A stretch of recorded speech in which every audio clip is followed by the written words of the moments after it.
అందరికీ నమస్కారం అండి. నా పేరు Vijay Nagaveru. Thanks a lot మన రెస్పెక్ట్ సినిమా అనే ఛానల్‌ని ఇంతగా ఆదరిస్తున్న ప్రతి ఒక్కరికి చాలా చాలా thanks. Again came back with one more casting requirement అండి.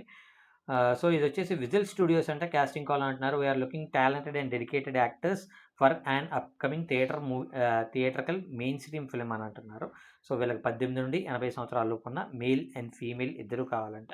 సో ప్రొఫైల్ సబ్మిషన్ గైడ్‌లైన్స్ అంటే మీరు మాకు ప్రొఫైల్ పంపించాలి అంటే ఎలా పంపించాలి? అంటే ఫర్ ఎగ్జాంపుల్ మీరు ఇంటర్వ్యూకెళ్ళేటప్పుడు మీరు రెజ్యూమే ఎలా రెడీ చేసుకోవాలనేది ఉంటుంది కదా! అలాగే మీరు ప్రొఫైల్ పంపించేటప్పుడు ఎలా పంపించాలి అనే వాళ్ళ రూల్స్ అండ్ రెగ్యులేషన్స్ ఉన్నాయి. అయి చెప్తాను. క్లియర్‌గా వినండి. 2 రీసెంట్ ఫోటోగ్రాఫ్స్ కావాలంటే ఒక క్లోజప్ ఫ్రంట్, అలాగే ప్రొఫైలు అండ్ మిడ్ షాట్ కావాలి అంటున్నారు. ప్రొఫైల్ అంటే ఒక సైడ్‌లో. సో, అలాగే 3 minutes audition video in Telangana accent. Telangana యాసలో మీరు 3 నిమిషాల యాక్టింగ్ వీడియో పంపించాలి అంటున్నారు. మీరు పంపించే ఫోటోలకి దేనికి కూడా ఫిల్టర్ ఉండకూడదు. అలాగే మేకప్ ఉండకూడదు అని అంటున్నారు. Must be fluent in Telangana slang. Telangana యాస మంచిగొచ్చుండాలి అని అంటున్నారు. So, strictly no time pass candidates. మీరు టైమ్ వేస్ట్ చేసుకోండి గానీ, మా టైమ్‌ని వేస్ట్ చేయడానికి మీ ఫోటోలు పంపించకండి అని అంటున్నారు. సో, ఇక్కడ వీళ్ళ కాంటాక్ట్ నంబర్స్ ఉన్నాయండి. అది నేను మీకు చెప్తాను. దానికంటే ముందు మన సబ్‌స్క్రైబర్ అడిగిన ప్రతి ప్రశ్నకి సమాధానం చెప్పడం అనేది మన బాధ్యత కాబట్టి, మన సబ్‌స్క్రైబర్ ఏమడిగారు అంటే,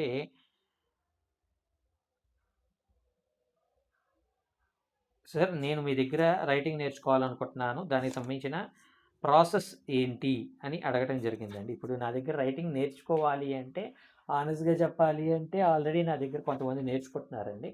సో, నేను వాళ్ళకి ఆహ్, చార్జ్ చేస్తాను. సో, చార్జ్ చేసి నేను వాళ్ళకి నేర్పించడం జరుగుతుంది. కాకపోతే నా దగ్గర నేర్పించడం ఎలాగుంటది అంటే మిగతా ఫిల్మ్ స్కూల్స్ లాగా నేనేదో వాళ్ళకి ఆ డైమెన్షన్స్, ఈ డైమెన్షన్స్ అది ఇది అని 45 రోజుల కోర్సు, 70 రోజుల కోర్సు, 3 నెలల కోర్సు, 6 నెలల కోర్సు ఇలాగ ఉండదండి నా దగ్గర. నా దగ్గర ఎలాగుంటదంటే నిజం చెప్పాలి అంటే ఒక గంటలో నేను నేర్పించేయగలను. ఎలాగుంటదంటే జిస్ట్ లైన్ అనేది ఇలాగా ఇప్పుడు ఈ సినిమా నుండి జిస్ట్ లైన్ అనేది ఇలా ఫైండ్ ఔట్ చేయాలి. ఫర్ ఎగ్జాంపుల్ 'సమరసింహారెడ్డి' సినిమా ఉంది. ఆ సినిమా నుండి జిస్ట్ లైన్ అనేది ఇలా ఫైండ్ ఔట్ చేయాలి. 'ఇంద్ర' అనే ఒక సినిమా ఉంది. దాని నుండి జిస్ట్ లైన్ అనేది ఇలా ఫైండ్ ఔట్ చేయాలి. 'మనసంతా నువ్వే' అనే సినిమా ఉంది. దాని నుండి జిస్ట్ లైన్ అనేది ఇలాగ ఫైండ్ ఔట్ చేయాలి. 'సెవెన్ జీ బృందావన్ కాలనీ' ఉంది. దాని నుండి జిస్ట్ లైన్ అనేది ఇలా ఫైండ్ ఔట్ చేయాలి. 'గీతాంజలి' అనే సినిమా ఉంది. దాని నుండి జిస్ట్ లైన్ అనేది ఇలా ఫైండ్ ఔట్ చేయాలి. అసల జిస్ట్ లైన్ అనేది ఎలా ఫైండ్ ఔట్ చేయాలి అనేది నేర్పించడం. ఆ తర్వాత నువ్వు అనుకున్న కథలకి జిస్ట్ లైన్ ఎలా రాసుకోవాలి. సో, అంటే మొత్తం జిస్ట్ లైన్ చెప్పగానే నీకు మొత్తం కథ బ్రెయిన్‌లోకొచ్చేసేయాలి. అలాగా నేను ప్రాక్టీస్ ఇవ్వడం జరుగుతుంది. ఆ తర్వాత దీనికి సినాప్సిస్ ఎలా రాయాలి. అంటే అవతల ఇంతకుముందు ఇప్పుడు లేదు గానీ, ఇంతకుముందేంటంటే ఎవరికైనా కథ చెప్పాలి అంటే నాకు సినాప్సిస్ పంపించండి అనేవాళ్ళు.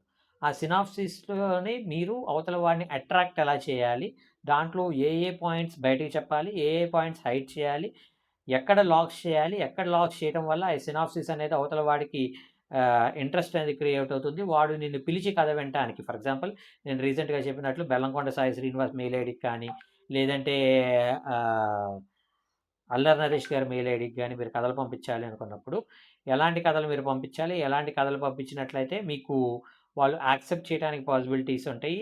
అలాగే లాక్స్ అనేవి ఎక్కడ పెట్టుకోవాలి, ఆ లాక్స్‌ని రిలీజ్ చేయడానికి మిమ్మల్ని ఎలా పిలుస్తారు అనేది నేర్పించడం జరుగుతుంది. ఆ తర్వాత సినిక్ ఆర్డర్ అంటే ఏంటి? One line order. One line order అనేది ఎలా డివైడ్ చేసుకోవాలి? ఇందులో మీరు ఏ జోనర్ చేద్దాం అనుకుంటున్నారు? ఏ జనర్స్ ఎలాగా ఫర్ ఎగ్జాంపుల్ మీరు లవ్ సబ్జెక్ట్ చేద్దాం అనుకుంటున్నారా? లవ్ అండ్ రొమాన్స్ చేద్దాం అనుకుంటున్నారా? డార్క్ కామెడీ అండ్ రొమాన్స్ చేద్దాం అనుకుంటున్నారా? కామెడీ అండ్ రొమాన్స్ చేద్దాం అనుకుంటున్నారా? లేదంటే రొమాంటిక్ ఫిల్మ్ చేద్దాం అనుకుంటున్నారా? లేదంటే హారర్ జోనర్ చేద్దాం అనుకుంటున్నారా? అలాగ మనకి ఏవేవైతే జనర్స్ ఉన్నాయో, ఆ జనర్స్ అనేది ఎలాగా ఐడెంటిఫై చేయాలి. వాటి నుండి ఎలాగ వన్ లైన్ ఆర్డర్ ఏసుకోవాలి అనేది కూడా నేర్పించడం జరుగుతుంది. అలాగే ప్రతి సీన్‌ని డెవలప్ చేస్తూ ట్రీట్మెంట్ అనేది ఎలా రాయాలి అనేది నేర్పించడం జరుగుతుంది. ఆ తర్వాత దానికి డైలాగ్ ఆర్డర్ అనేది ఎలా రాసుకోవాలి అనేది కూడా నేర్పించడం జరుగుతుంది. మీరు బాగా వర్క్ చేస్తున్నారు అనే నమ్మకం నాకు ఏర్పడినప్పుడు, మిగతా వాళ్ళలాగా ఏదో నేర్పించాను మీరెళ్లి మీ ప్రయత్నాలు చేసుకోండి అని చెప్పకుండా, మీరు బాగా చేయగలుగుతున్నారనే నమ్మకం నాకు ఏర్పడినప్పుడు నాతోటే 1, 2 సినిమాలకి ట్రావెల్ చేయటం కూడా జరుగుతుంది. అంటే 1, 2 సినిమాలు నేను ఏ సినిమాలకైతే పనిచేస్తానో వాటికి నా దగ్గర అసిస్టెంట్‌గా కూడా చేయొచ్చు. సో, ఆ తర్వాత నేను ప్రొడ్యూసర్‌ని ఎలా ఫైండ్ ఔట్ చేయాలి, అలాగే డైరెక్టర్‌లకి మీరు కథ చెప్పాలి అంటే ఎలాగా ఎళ్లి అప్రోచ్ అయ్యి కథ చెప్పాలి. హీరో‌లకి అప్రోచ్ అయ్యేటప్పుడు ఎలా అప్రోచ్ అయ్యి చెప్పాలి. ఆర్టిస్ట్‌లకి అప్రోచ్ అయ్యేటప్పుడు హీరోయిన్స్‌కి కావచ్చు, ఆర్టిస్ట్‌లకి కావచ్చు అప్రోచ్ అయ్యేటప్పుడు వాళ్ళకెలా అంటే ఒకటే కథ ఉంటది. కానీ ఈ కథల్ని ఒక్కొక్కళ్ళకి ఒక్కోలా చెప్పాలి. ఇప్పుడు ఫర్ ఎగ్జాంపుల్ డీఓపీ ఉన్నాడు. డీఓపీకి ఆయన కెమెరా లెన్సుల ప్రకారం మనం కథ చెప్పుకుంటూ వెళ్తూ ఉండాలి. ప్రొడ్యూసర్‌కి బడ్జెట్ ప్రకారం కథ చెప్తూ వెళ్తూ ఉండాలి. హీరోకి ఆయన క్యారెక్టర్ బట్టి కథ చెప్తూ ఉండాలి. హీరోయిన్‌కి ఆవిడ పాయింట్ ఆఫ్ వ్యూ నుండి కథ చెప్తూ ఉండాలి. అంటే ఎవరికి వాళ్ళు ఇందులో నా ఇంపార్టెన్స్ ఉంది. ఇందులో నాకింత వర్క్ ఉంది. అలాగే మ్యూజిక్ డైరెక్టర్‌గా నాకెక్కడ మ్యూజిక్ పడాలి, ఎక్కడ ఎలాంటి ఆర్ఆర్ పడాలి, ఎక్కడ ఎలాంటి సాంగ్స్ కావాలి, ఆ సిట్యుయేషన్స్ ఏంటి అనేది కూడా చెప్పడం అనేది. సరే ఈ మొత్తం డైరెక్టర్ చెప్తాడు కదా! అంటే డైరెక్టర్ చెప్తే గ్రేట్ కాదని నేను అంటలా. కానీ కొన్ని కొన్ని సందర్భాల్లో డైరెక్టర్ ఏం చెప్తారంటే, రైటర్ గారు మీరు ఒకసారి మ్యూజిక్ డైరెక్టర్ గారికి కథ చెప్పేసేయండి. ఆ తర్వాత ఆయన డౌట్స్ ఏమన్నా ఉన్నట్లయితే నా దగ్గరకు వచ్చి మాట్లాడతారంటారు. అలాంటి టైంలో మీరు మ్యూజిక్ పాయింట్ ఆఫ్ వ్యూలో కూడా కథ చెప్పాల్సుంటుంది. సో, అలా ఈ మొత్తం కూడా డీటెయిల్‌గా నేర్పించడం అనేది జరుగుతుంది. సో, నేనేమంటాను అంటే నేర్పించిన తర్వాత 1 లేదా 2 సినిమాలకి నేను వర్క్ చేయటం 1, 2 సినిమాలకి నాతోటి వర్క్ చేస్తారు. ఆ తర్వాత వర్కింగ్ ప్రాసెస్ అనేది మీకు అలవాటు చేయటం. అలాగే మీతోటి లైఫ్ టైమ్ అంటే ఒకటి మీరు పోవాలి, లేదంటే నేను పోవాలి. అప్పటిదాకా మీకు కెరియర్ గైడెన్స్ అనేది ఇవ్వటం జరుగుతుంది. సో, సార్ మరి మీ దగ్గర నేర్చుకున్న వాళ్ళు ఎవరైనా సక్సెస్ అయ్యారా అంటే సభాముఖంగా చెప్పలేను గానీ చాలా మంచి పొజిషన్‌లో ఉన్నారు. చాలా పెద్ద పొజిషన్‌లో ఉన్నారు. మరి మీరు సక్సెస్ అవ్వలేకపోవడానికి కారణం ఏంట్రా అనేది నెక్స్ట్ వీడియోలో మీ దగ్గర పనిచేసిన వాళ్ళు సక్సెస్ అయ్యారు గానీ, మరి మీరు సక్సెస్ అవ్వలేకపోవడానికి కారణం ఏంటని నెక్స్ట్ వీడియోలో డిస్కస్ చేసుకునే ప్రయత్నం అయితే చేద్దాం. So, getting back to the casting requirement వీళ్ళ కాంటాక్ట్ నెంబర్ చెప్తాను నోట్ చేసుకోండి. 8498096627 ఐ రిపీట్ 8498096627. సెకండ్ నెంబర్ వచ్చేసి 7569267473 ఐ రిపీట్ 7569267473. డిస్క్లైమర్ అని మీ అందరికీ తెలిసిందే కదా! నేను పెట్టే ఏ పర్టిక్యులర్ కాస్టింగ్ రిక్వైర్మెంట్‌కి నాకు ఎటువంటి వ్యక్తిగతమైన లావాదేవీలు లేవు. వీళ్ళెవరో కూడా నాకు తెలీదు. వీళ్ళలో ఎవరైనా మిమ్మల్ని డబ్బులు అడిగినా, మోసం చేసే ప్రయత్నం చేసినా, నాకు డబ్బులిస్తేనే నీకు అవకాశం ఇస్తానన్నా, కొన్ని రకాల పనులు చేస్తేనే మీకు అవకాశాలు ఇస్తానన్నా నమ్మకండి, మోసపోకండి, జాగ్రత్తగా ఉండండి.